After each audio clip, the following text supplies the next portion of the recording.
दिन का युद्ध, 4 एटमी अड्डे खल्लास।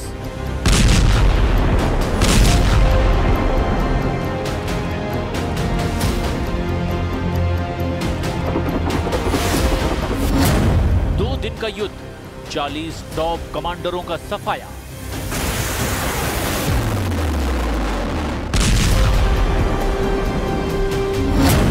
युद्ध का तीसरा दिन, ईरान में बारूदी कयामत।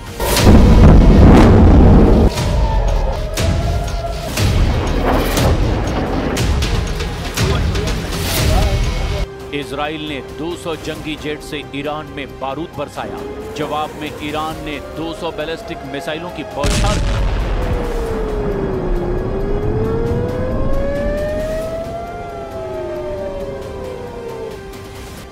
ईरान की राजधानी तेहरान जल रही है। ऑपरेशन राइजिंग लॉयन का सेकेंड राउंड ज्यादा विनाशकारी है।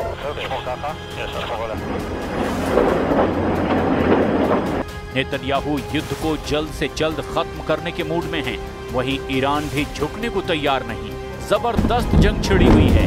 हर तरह के हथियार चलाए जा रहे हैं। इजराइल के रक्षा मंत्री ने खामनेई को धमकी दी है कि अगर ईरान के मिसाइल हमले नहीं रुके तो तेहरान को जलाकर राख कर दिया जाएगा। इतना ही नहीं, ईरान का एक भी परमाणु अड्डा इजराइल अब सही सलामत नहीं रहने देगा।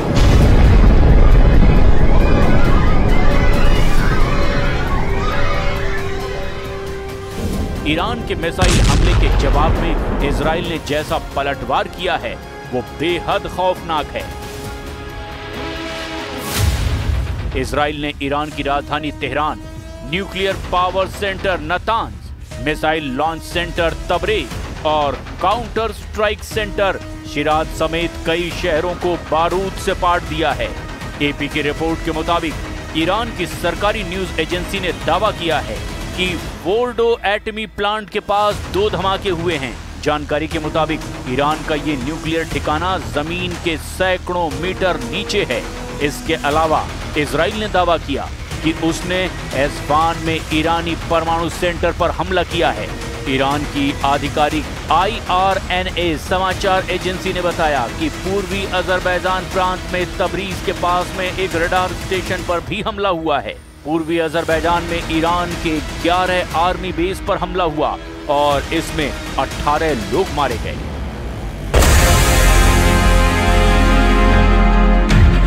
इजराइल के हमले में शनिवार की दोपहर तक 78 लोगों के मारे जाने की जानकारी सामने आई, जिसमें ज्यादातर ईरान की सेना के टॉप कमांडर्स शामिल हैं। कई न्यूक्लियर वैज्ञानिकों को भी इजराइल ने मार डाला है। इजराइल 200 फाइटर जेट से ईरान को बारूदी धमाके से दहला रहा है। इजराइल की सेना के प्रवक्ता ने बताया कि उन्होंने ईरान के नतांज परमाणु प्रोग्राम को तबाह कर डाला है। नतांज को नेस्त नाबूद करने के बाद इजराइल काफी हद तक ऑपरेशन में सफल माना जा रहा है। אתר העשרת האורניום הגדול ביותר באיראן, בטווח 1,500 קילומטרים ממדינת ישראל. מתקן זה שימש את משמרות המהפכה לקידום הפרויקט האיראני להשגת נשק גרעיני. כפי שניתן לראות, האתר ממוקם במרחב נתנז. באתר מרחב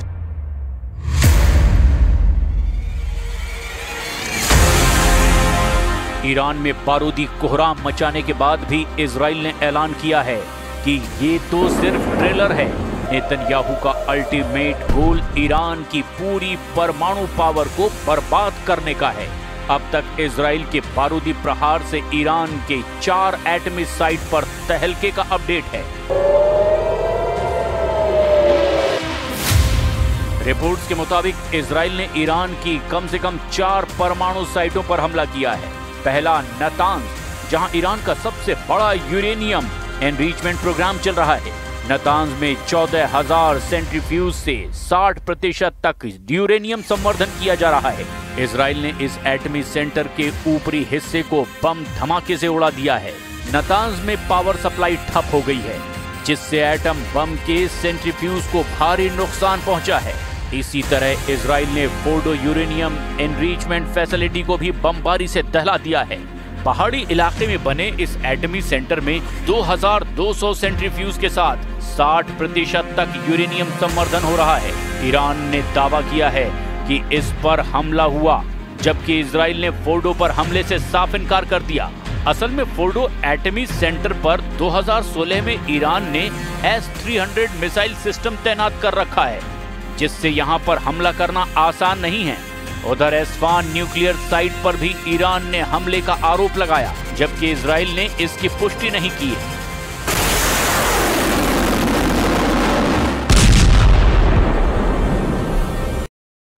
इजराइल और ईरान के बीच जंग तेज हो गई है। इजराइल के हाइफा शहर पर ईरान ने बड़ा हमला किया। ईरान की तरफ से फतह एक हाइपरसोनिक मिसाइलों से हमला यहां पर किया गया है। तो देखिए, फतह मिसाइलों का इस्तेमाल यहां पर किया गया, जो कि हाइपरसोनिक मिसाइलें कही जाती हैं, और इससे ज्यादा नुकसान की आशंका भी है।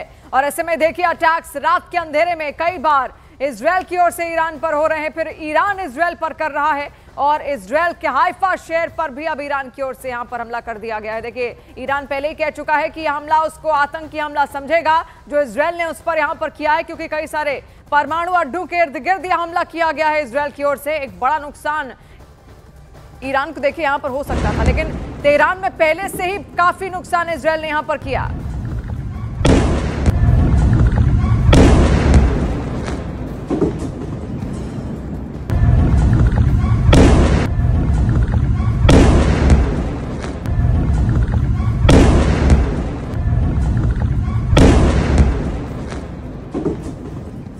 भयंकर आवाजें आप देखिए, जिससे पूरा इजराइल दहला हुआ है, क्योंकि ईरान लगातार कई हमले उस पर कर रहा है। एक के बाद एक कई हमले उस पर यहां पर किए गए हैं, और पहले तेल अवीव शहर, अब हाइफा शहर यहां पर अटैक किया गया। इजराइल और ईरान के बीच जंग तेज हो चुकी है, और ईरान ने इजराइल में हाइफा में ये बड़ा हमला किया, जो कि हाइपरसोनिक मिसाइलों के इस्तेमाल से किया गया। अब ईरान के एक परमाणु सेंटर और ईरान के परमाणु प्लान के ब्लूप्रिंट पर नेतन्याहू की पूरी नजर है। नेतन्याहू नहीं चाहते हैं कि ईरान किसी भी कीमत पर एटम बम बना पाए। उधर अमेरिका भी ईरान के परमाणु प्लान और परमाणु सेंटर पर गिद्ध की तरह नजर गड़ाए बैठा है। हालांकि अमेरिका ने अब तक ईरान के खिलाफ ऑपरेशन का औपचारिक ऐलान नहीं किया है।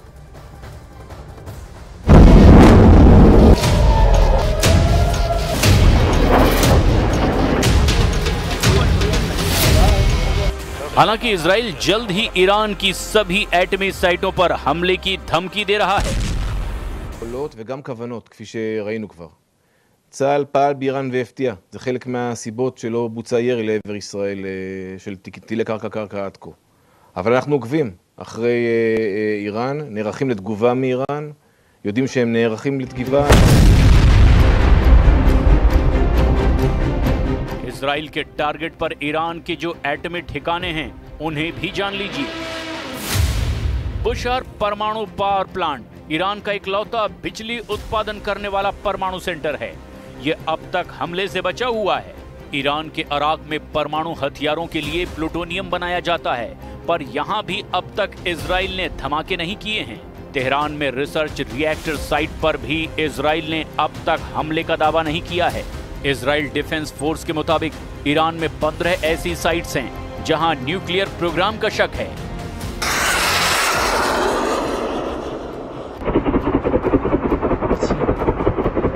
ये सब के सब नेतन्याहू के टारगेट पर हैं। इस बार नेतन्याहू किसी भी तरह रहम करने को तैयार नहीं हैं। प्रेसिडेंट ट्रंप ने भी खामनेई को यही मैसेज भेजा था कि ज्यादा देर करना ईरान के लिए घातक साबित हो सकता है। ट्रंप ने खुली चेतावनी दे दी है कि ईरान अगर परमाणु डील में देरी करेगा तो बमबारी होगी। ट्रंप ने इजराइल के हमले के बाद 60 दिन की डेडलाइन याद दिलाते हुए खामनेई को फिर से डील पर मुहर लगाने का प्रेशर बनाया है। ट्रंप ने ये भी क्लियर कर दिया कि उन्हें इजराइल के हमले की तारीख और तरीका सब पहले ही पता था। ईरान एटमी डील को सीरियसली ले, इसीलिए उन्होंने नेतन्याहू को फ्री हैंड दे रखा है। उधर नेतन्याहू ने ईरान के लोगों से अपील की है कि ये युद्ध ईरान के लोगों के खिलाफ नहीं है। नेतन्याहू ने ईरान के लोगों से कहा है कि वो खामनेई की तानाशाही हुकूमत को उखाड़ फेंके। नेतन्याहू ने इजराइल की दोस्ती का इतिहास भी याद दिलाने का दांव चल दिया है। And the nation of Israel have been true friends since the days of Cyrus the Great. And the time has come for you to unite around your flag and your historic legacy by standing up for your freedom from an evil and oppressive regime.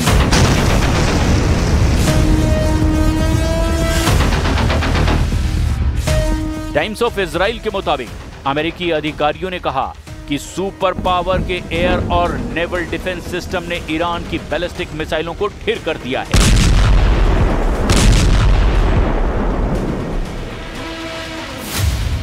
खाड़ी में America की patriot missile system और terminal high altitude air defence system तैनात है। पूर्वी भूमध्य सागर में नौसेना के विध्वंसक ने भी इजराइल की ओर बढ़ रही ईरानी मिसाइलों को मार गिराया है। ईरान के हमलों के जवाब में यूएस नेवी की बैटलशिप एक्शन मोड में दिखाई दे रही है। इसके साथ ही यूएस एयरफोर्स के जंगी जेट पूरे इलाके की गश्त कर रहे हैं। मौजूदा वक्त में खाड़ी देशों में अमेरिका के 40,000 से ज्यादा सैनिकों की तैनाती है।